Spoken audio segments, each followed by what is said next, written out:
দাদা কি বলছি, এসব কি শুনছি? বিস্কুটের কারখানা হচ্ছে, পাউরুটির কারখানা হচ্ছে, তুমি আবার বলছো সোনার কারখানা। শুধু ঢপ বানার জায়গা পাও না নাকি?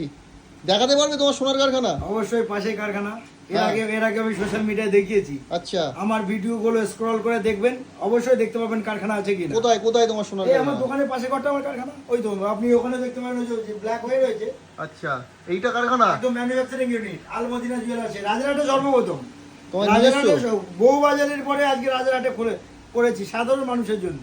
আচ্ছা, তা এত কারখানা ফারখানা বলছো, মজুরি কি সস্তায় দিতে পারবে? অবশ্যই, দম আছে সোনার মুখে? দাম যত বাড়বে মজুরি তত কমবে। আলমদিনা জুয়েলার্স কত কত মজুরি কত? 400 টাকা পার গ্রাম, 400 টাকা। কি বলছো এসব? একদম 4%, মানে আপনার যদি পার্সেন্টেজ আছে দাদা, এই 4%। ভুলভাল বলো না ভিডিওতে, পাবলিক পেটাবে। ভিডিও বলছি, ভিডিও দেখে আসুন। কেউ যদি 400 টাকা চায় দিতে পারবে তো? যদি না দিতে পারি, আপনি সোশ্যাল মিডিয়ায় ভাইরাল করুন আমাকে যে ঢপ মারছি। 400 টাকায়? 400 টাকা, মাত্র 400 টাকা। যদি 1 গ্রাম নেয় তাও 400 1 টাকা? গ্রামও 400 টাকা। আচ্ছা,